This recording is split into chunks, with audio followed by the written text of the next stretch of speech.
Hi, and welcome to another episode of the Hardcore Soft Skills Podcast. My name is Yadi Caro, and in each episode, we address a different skill with the help of an expert. Thank you again for listening and for subscribing to my newsletter. It's always great to hear from you, and based on the feedback I receive, agility is a very popular topic on this podcast. This is why, in my desire to get the right experts for you, I decided to reach out to another of the co-authors of the Agile Manifesto, John Kern. His career has spanned jet engine R&D and flight simulators to being an object-oriented and lightweight process evangelist through the 90s, authoring books, and to his contributions to unified modeling language. John also enjoys evangelizing about being agile at conferences around the world. Today, we spoke about his fascinating career, how agile came about, and key lessons you can apply today to be truly agile by doing less. Let's listen. All right. Well, thank you so much, John Kern, for being here with me in this podcast today. Oh, my pleasure, Yadi. Yeah. So I've been very excited to talk with you, actually, because you're one of the co-authors, signers of the Agile Manifesto. And for some of us working in the Agile world, it's very exciting to hear, particularly from those who create the manifesto, in terms of what are we doing right and what are we doing wrong. But first of all, I want to get a little bit more background on you. So how did you started? How did you decided your career path? Oh, whew. How much time do you have? The short version, I guess. Yeah. Yeah. What's funny is I saw a post on LinkedIn about things to do, like learning learning how to code. And I thought, oh, yeah, let me see what I did. And I happened to started as an aerospace engineer.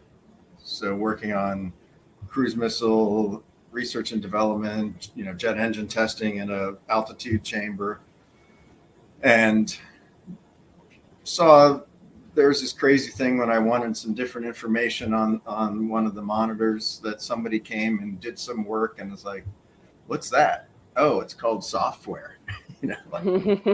Wrote something to make something appear. So I kind of got exposed to it early on.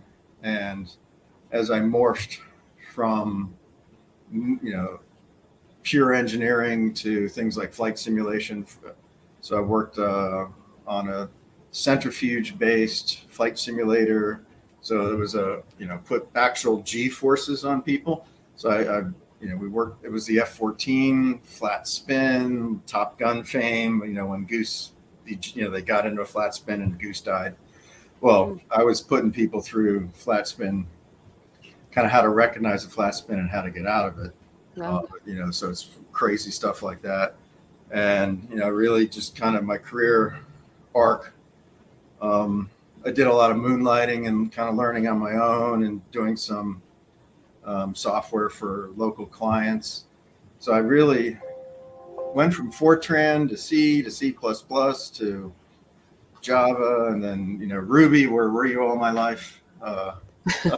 Wasn't until 2009. And along the way, I went from 15 years in DoD to creating my own company, like an engineering firm that we did a lot of really fun stuff, like hardcore engineering for that blended like what I would call engineering plus software.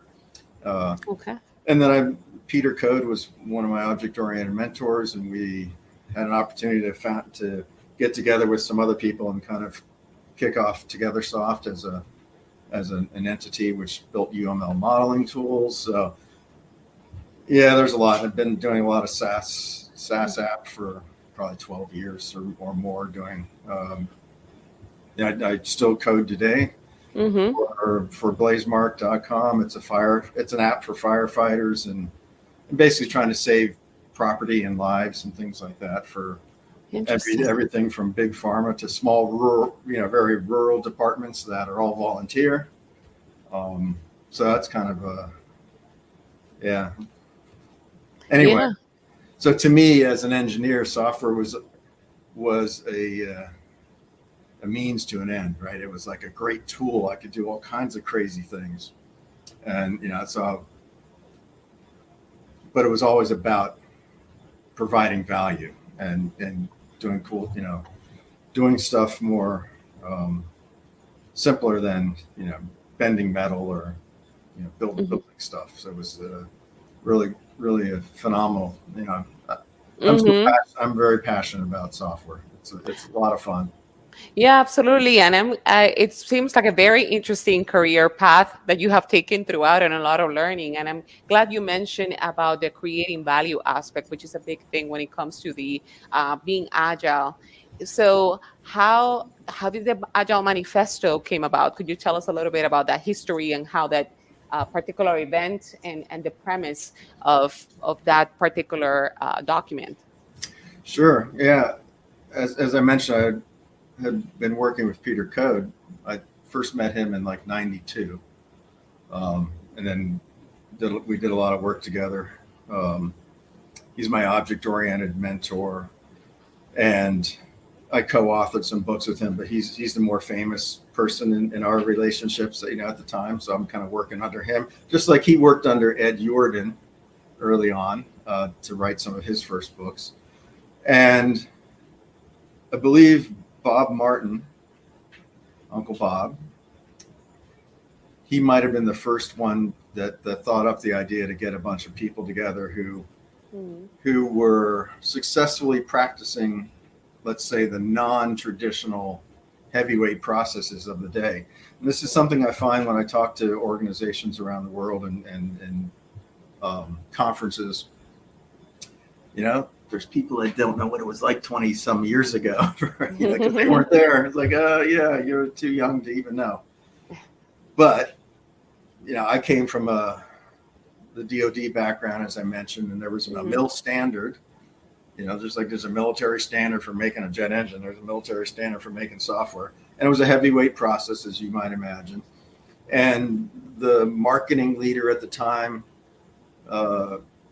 in addition to the waterfall typical approach, was the rational unified process was big. It had a lot of marketing muscle behind it. Maybe it's a little bit like the United States was a huge economic market, so the European Union was created, right? All right, all these little tiny things, let's try to band together to be able to combat this large gorilla in the marketplace. So it's similar, I think, where all our little tiny ways of building software better didn't stand a chance in the marketplace because none of we weren't united, so to speak. So I believe Uncle Bob might have started the idea, but I think Alistair Coburn was also thinking about it. So it was sort of a coincidence, and they had a Rolodex that invited a bunch of people. They invited Peter Code. Peter told me, "Hey, why don't you go? This looks like right up your alley." Yeah. So it was the way that I like to put it. I think of it as a bunch of folks, many of whom were pretty good at modeling, like object modeling, so already kind of good at trying to distill the gist out of something. Got together. I always say we really left our egos at the door, because one of the as we introduced ourselves to each other, we kind of talked about, I was doing mostly feature-driven development and XP, kind of a blend. That's where I first learned about Scrum from Ken and Jeff. That's where I never heard of DSDM, some European thing that Ari, knew about. I was familiar with XP, so there was certainly the XP contingent was there, and it was really an opportunity to just begin to talk about how we practice and what we did, and try to find some commonalities. I like to think of it as finding the gist. How do you work? How do you work? And what do we have in common? It's not heavyweight. It's light. It was originally called the lightweight methodologies or something like that. Like the actual, you can find some archives. I've put some archives. Yeah, you can there's like a picture of the hotel, like the screen that announces where, the different conference or different meeting rooms are. And it was Yeah. lightweight something. And Okay. so that was the original name because we were talking about lightweight processes. I think I published my first lightweight process in like 95. So it was all about, what's different / common about our techniques versus the heavyweight process. So that's really Mm, what started it. I think is just the conversations from a bunch of practitioners, um, who, yeah. as some good friends of mine point out, well, you were already successful. You know how to do it. Like, yeah, okay, yeah, true. We were successful, and what kinds of things did we do? Yeah. And that's the 4 values, right? That's really where that came from, and it was a combination of meet in the morning, go skiing, meet in the evening, drink. You know, Sounds like a fun event. yeah, yeah. It wasn't. It wasn't. Publishing it was almost an afterthought. This the way I like to think of it is, Ward Interesting. Cunningham. Hey, you think I should put this on the web? Hmm. Yeah, why not? I mean, we got something, so why not publish it? But you know, nobody thought that this was going to happen. Interesting. Yeah. And you mentioned that it was called, it was focused on lightweight methodology. How did that came to become agile? And how would you Uh, define agile? Because a lot of people, organizations like to throw that word around. So a lot of us may be doing incorrectly. So how would you define it, and how did that came about? yeah, the one thing that I like about being asked, all of the originals, 17, RIP Mike Beadle, but I don't think anybody has a lock on the pure memory of everything that happened, which is really cool Hmm. because I like to say not only do we leave our ego at the door, there's a lot of humility even in the manifesto itself.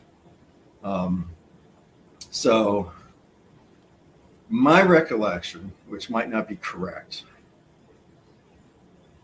was the word lightweight. Oh, she's a lightweight or he's a lightweight. Like that's nobody wants to be a lightweight, right? From that perspective, I remember Alistair saying that.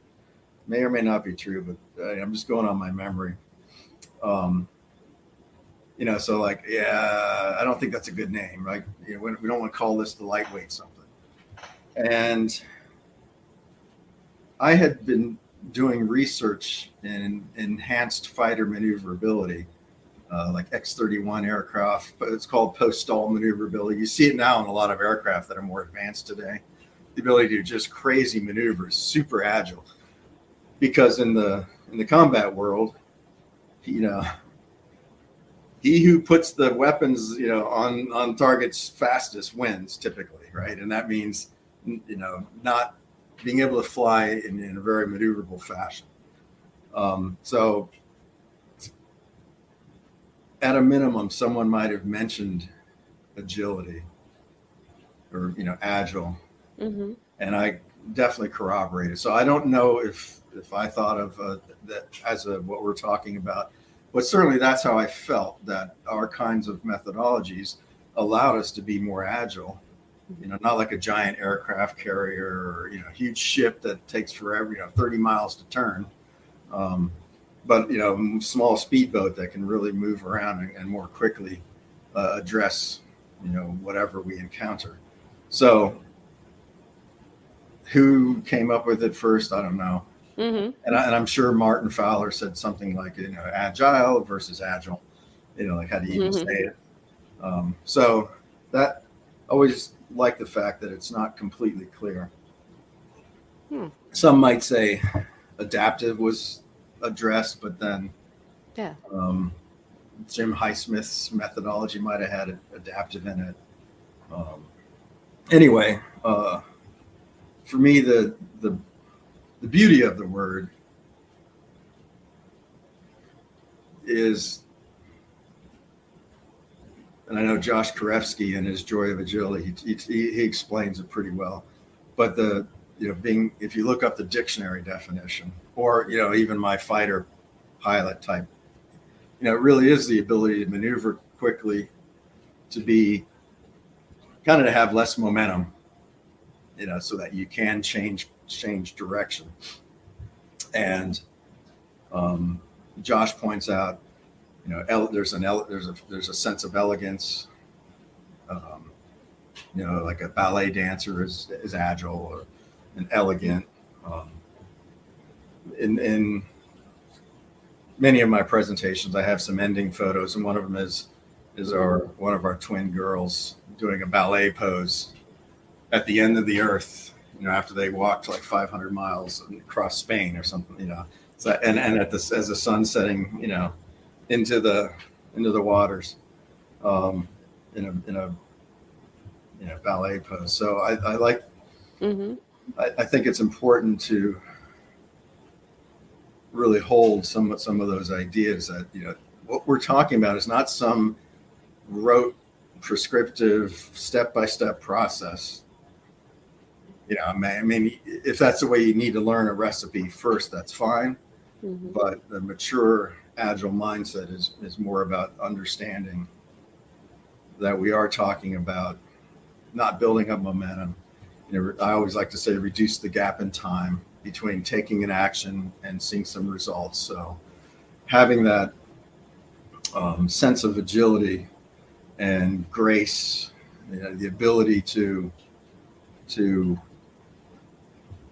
adapt and move under varying circumstances that's really what we're after. Yeah, absolutely. And then when you mentioned in terms of reducing the gap between what the time that of learning, or I guess the importance in terms of when it comes to releasing, and when you say not create a lot of momentum, how does that look like as an organization? What are some of the practices that any team or organization can implement to be able to be agile? Yeah, it's a good question. Yeah, the gap in time between taking an action and getting feedback. Yeah. If it's building an entire product and then Mhm. revealing it, that's a very large, especially if it fails, Yeah. that's a very large gap in time between, doing something and getting feedback. So that's a lot of momentum. That's a huge batch. So a lot of it, especially if your audience, members haven't touched on some lean aspects. Lean is also a really fascinating realm to kind of get into, because there's a lot of good lessons around understanding flow. Because for me, I often shock people and say I don't do estimates, I don't do story points. Hmm. Now I'll often say, I'll do an estimate when I have to, but it's a very rare occasion that you actually have to do an estimate. And the reason that works is because if you do a good job at taking an epic or a feature and turning it into smaller bits of value, and even trying to negotiate scope away. A lot of times what I find is people do far too much work, far too in advance of actually needing it, whether it's too much requirements, too much, UX, weeks ahead or months ahead, all kinds of large documents, right? That's what we were combating back, in the late 90s and whatnot, was that kind of mentality of, giant amounts of requirements, and then we'll do design, right? No, that kind of batch work Mm-hmm. is what causes, too large of a momentum. It's too difficult to change. You're too invested in that large requirements document we drafted, and we had 10 people, in the company go through it, and we got this, the thumbs up, and then 2 weeks into implementing it, you get some really big slap in the face, maybe because somebody saw it and changed but there's a lot of momentum already. It's really hard to change. But we already wrote a 100-page document. We have to do, So what I preach instead is, um, it sounds counterintuitive, but be more lazy. Right? Like, don't just. And this is the problem of a siloed organization where you have experts in their little. I'm a UX. Well, guess what they do? They do UX all day long. Whether it's the right amount or the wrong amount, I don't know. But if you're going to get 8 hours a day of UX, and I see ridiculously silly UX being done because it's a step in a process of a silo that people, if you pick one value to learn the interaction first type approach. Individuals over process and tools, right? Talk to each other, understand what do you need from, what does someone expect from you? And that helps keep things small, and that helps improve the flow. And that reduces your momentum because you have smaller items going through the system and you make smaller mistakes. So it's really all about trying to be less sure of yourself. There's a lot of ego involved when you do a big chunk of work. That's a big hypothesis, assuming it's right. So what's the cheapest way to test? What's the smallest thing you can do? And you'd be shocked at how small I can produce, something to get some feedback. Sometimes almost, I like to say, think of the smallest thing you can do and then do less. But that's easier said than done for a lot of people. So that's, those are some of the things that can help an organization, because it's recursive, whether whether you're doing it at a feature level or an epic or a big product. It's the same principles apply. Yeah, that's very interesting what you mentioned in terms of, the approach of not being lazy, but also seeing how minimum steps needed to deliver value, to be able to release something. And you mentioned as well a lot about that collaboration aspect, or the communication, or that particular um, individual's individual interaction. So how are some of the good applications of that interactions, particularly when it becomes to, like, conflict, because there's going to be issues arising about, misunderstandings, or trying to collaborate in a big organization where there's a lot of silos.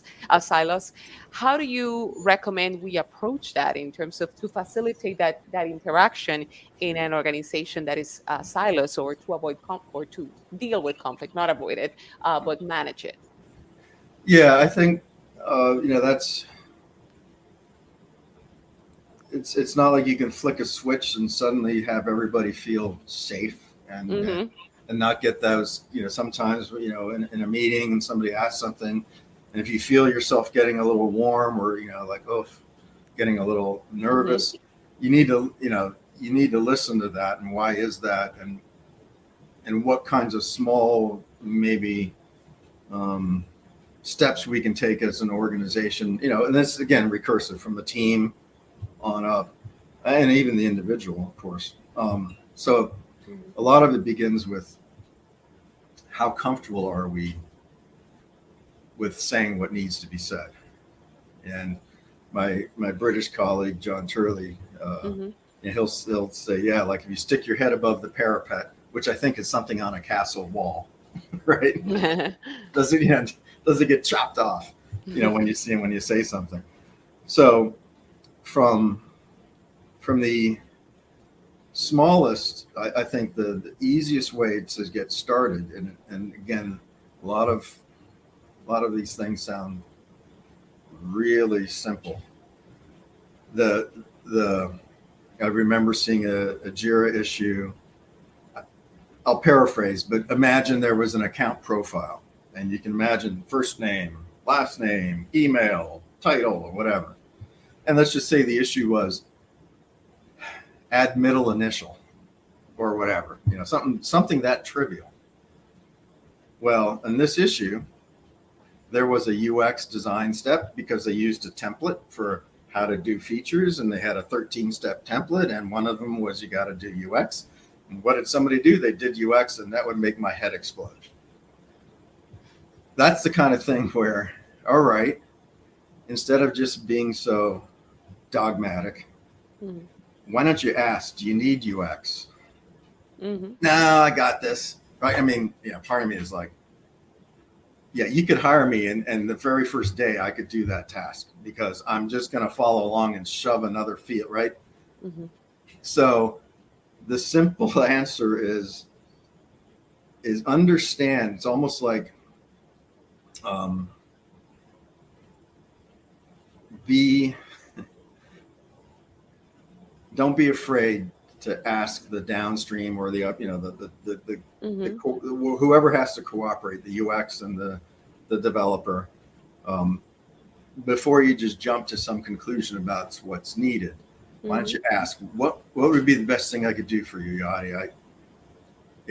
I see this thing. It looks, I don't know. I want to say it looks easy, but I don't think I need to do a UX design. What do you need from me? And you might Mm-hmm. go, nothing. Cool.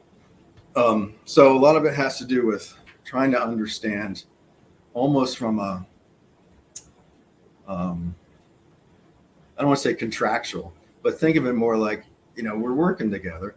So collaboration is actually having the opportunity, not just to, I know there might be some debate about, I like to say cooperation is handoffs, like a handoff where you don't talk much. Okay, maybe technically that's a kind of collaboration, but I think it's a very low level.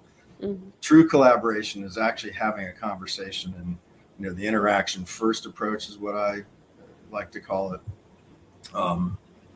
so that you have an opportunity to understand what's needed. And then barring that's when I also say, well, do less. And if they need more, they'll ask, maybe, hopefully. Right. So again, there's that be lazy mantra Mm-hmm. comes into play, that sometimes another way, see what you can get away with, do the bare minimum. Mm-hmm. And maybe that's enough, because the reverse of that is doing more than was needed, and you'll never get that time back. Right. So it's little tiny things that again are super simple, but apparently must be hard to do, because I see a lot of people not doing that. They just plug away at doing too much. Hmm. Yeah. Yeah, it could be the sense of like we are showing our own value, like when it comes to being busy, that mentality that by being Oh, busy, the busier we yeah. are, Good we're one. providing more value. So it could Yep. be that. Yep. You're right. We're I often say software would be easy if it weren't for all the people. Because yeah, we're creatures of weird habits and odd thinking sometimes. And you're right. The mistaking activity for progress is a common thread for companies who seem to be always busy, but not Hmm. getting a lot out the door. And why is that? Yeah. Yeah. And What? in Yeah. your Yeah, and in your work, and when you help other organizations, and as you engage with a lot of people around the world, what are some of the either anti-patterns or bad practices that you see when they're trying to do their own agile practices or transform themselves into becoming more agile? Well, one of the things that we like to do, it's a bit of a Trojan horse, like a bait and switch, some kind of a technique where if we can talk about how they currently produce value.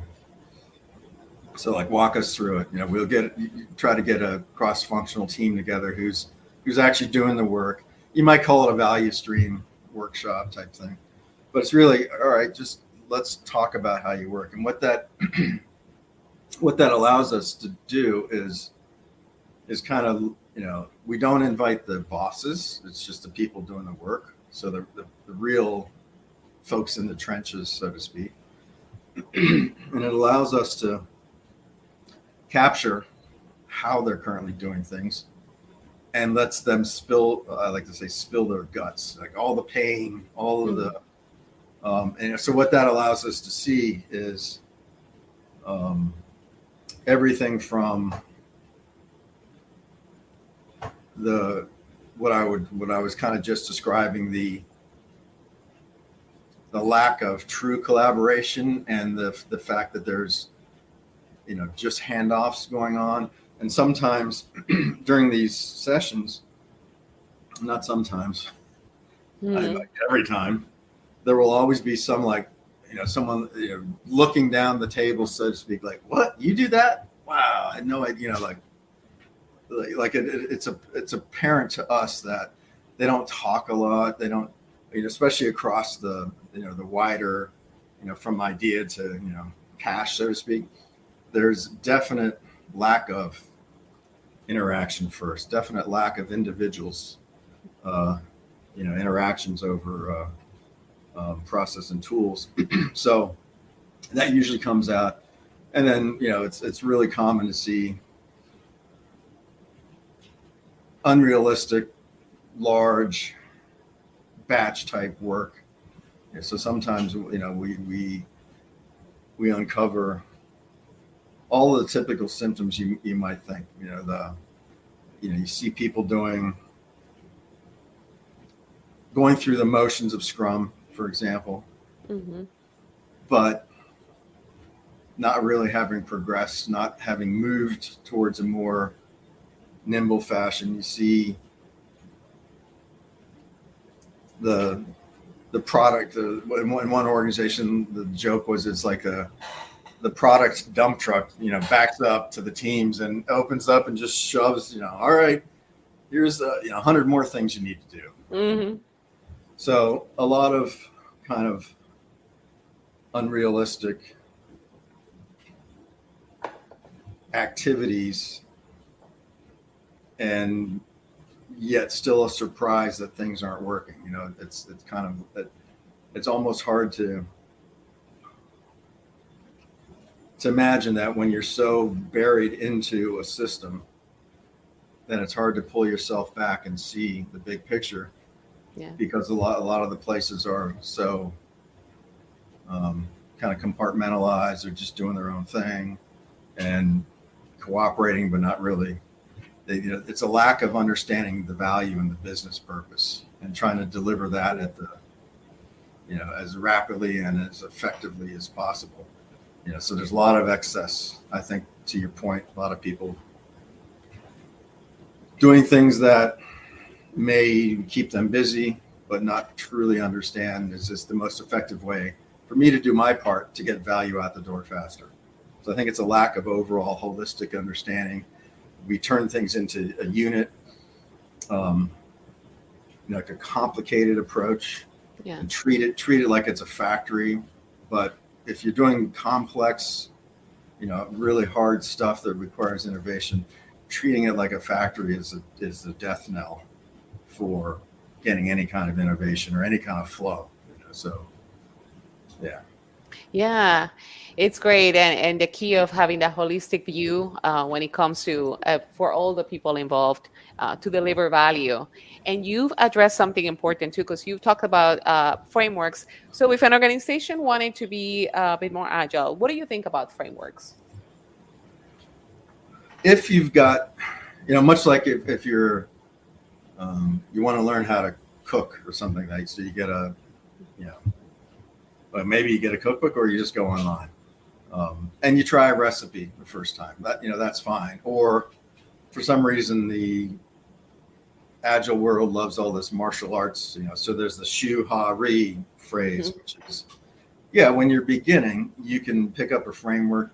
It'll have a lot of value and things that you can try and follow along and work the way that the Scrum tells you to work. But I often say, Scrum is not equal to Agile. Hmm. And if you're still doing the same thing like a year later, you probably missed something. And so I think that's the the industry, like SAFe, for example, is a giant prescriptive process. Like, it reminds me of the Rational Unified process back in the day, 20 plus years ago. It was a wonderful knowledge base. Like if I would get, requests from you know, prospects, and they would have weird things in it, weird acronyms, I could always find it in the RUP, the CD. I could look it up. Oh, that's what an SSS means, or an SDD, or some goofy thing, because it was this giant knowledge base.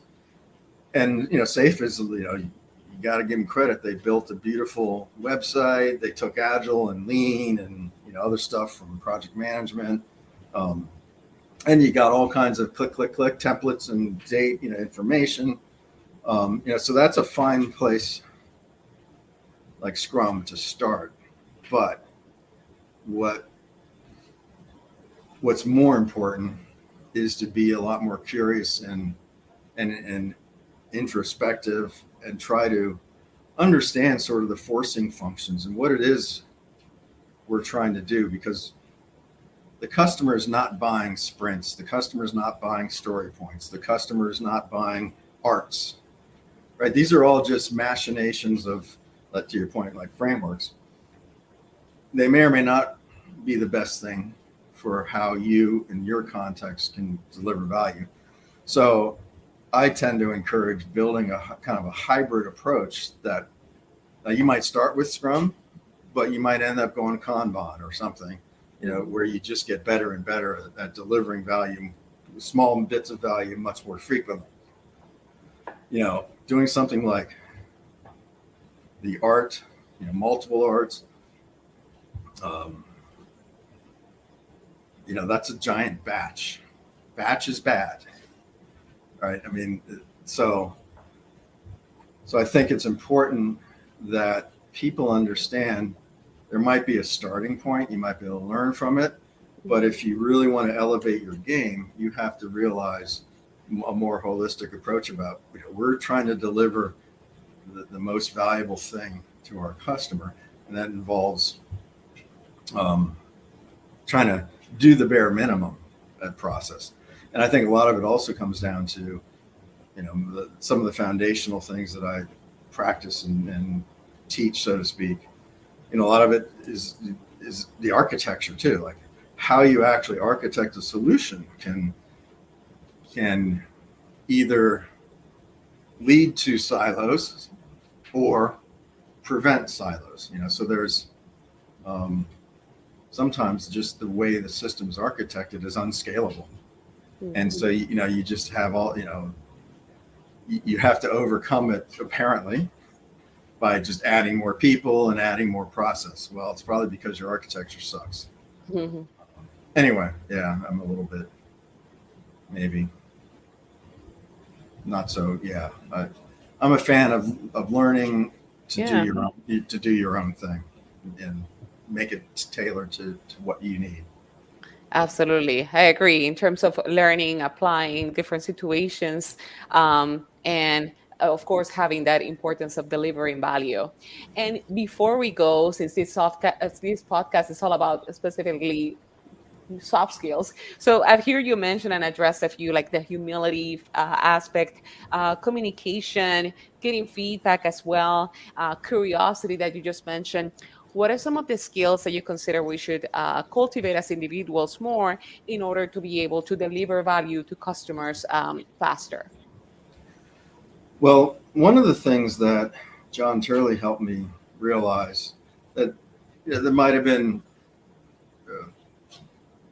teams that I worked with in the past, and some were spectacular and some were kind of like, eh. Mm-hmm. And yet I'm thinking I'm doing the same sort of approach. And he pointed out that there's something about the way people make their meaning. And there's, like it's like a vertical development. There's different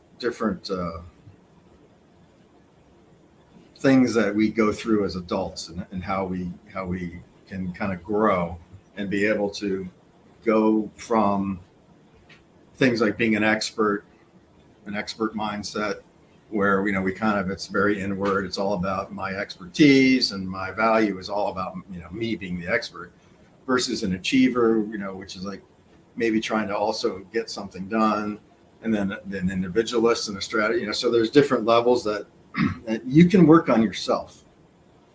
to be able to try to help understand not only how you make your meaning, but then how other folks on your team, because um, there's there's a lot that you can accomplish if, like, I think what would happen in my own world was I might have pushed people beyond their comfort level. So the more that I learned about the way people make their meaning, and be able to detect, like, it's okay if we go right to the edge, maybe just a little beyond the edge. That's where you can grow, So sometimes I might appear ambiguous because I'm holding two different perspectives, and I'm comfortable with that, but not everybody is. Like, an expert wouldn't be like, pick one, like, well, no, like, I can see it from both sides. And so there's elements of that you can learn about and be able to take advantage of to help move the team and individuals further along. And there's something else that we would often talk about around motivational orientation, and that is, a boss comes in, says something. Some of us, like myself, who are very autonomous, might take it as oh, that's interesting. Might take it as a suggestion. Might take it and do something slightly different. A younger person, typically, not as seasoned as someone like me, might take it as an order, a command and control. So understanding where your group is regarding sort of the motivational orientation is another. These are all like psychometric type things that you can actually test and get some information back. But that also helps get a handle on how likely, like, especially as a boss, if you know that there's a lot of propensity for more command and control than autonomy, you have to be much more careful about how you waltz into the room. And I remember a young developer. I was on this treadmill, and I was at the back of the development room. Mm-hmm. And one of the young developers up front, I saw the big boss come in, a good friend of mine, co-founder, and he went and talked to the guy, and I just go back about my way working. Then after the boss leaves, the guy comes back and says, "John, Trig was just telling me about that. Should I stop what I'm doing? Should I start working on that?" I'm like, no. Like, yeah, that's not how it works here. But like, luckily, he came and asked. But there's a little sign of, my immediate reaction is, whatever he said, I don't even know what he said. It didn't matter. But the answer is no. Like, we're working on what we said we're going to be working on. But it's so easy to take that as a command because he's got the power. So power differentials. And so anyway, there's a lot of crazy things that sort of the softer side of how we humans work, that you can learn about. And some of the things that we bring when we consult with companies is trying to help them see, like, their organizational network. And sometimes there's big powers, maybe communication hubs. Wow, that person seems to, everybody has to go through this person. What the heck? What is that? So there's things like that might help surface reason certain behavior is exhibited, and then we can have some techniques and small actions that we can take to try to, like, accelerate the good and dampen the not so good.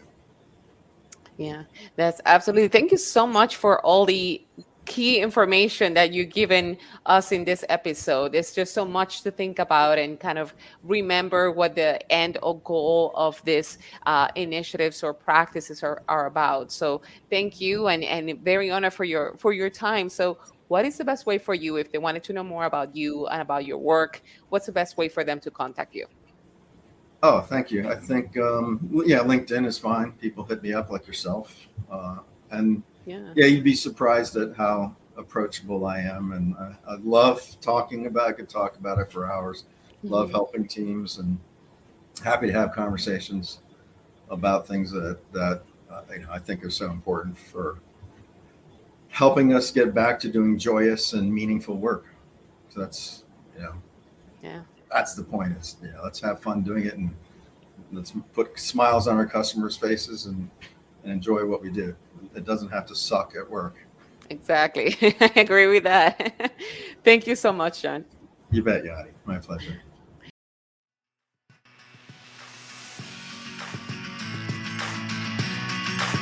Thank you for listening today.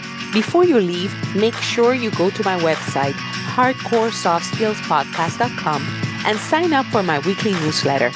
Then go to the review tab and leave a review. It is the way to ensure this podcast is discovered by others. Remember that by learning soft skills, you make your hard skills work for you. See you next time.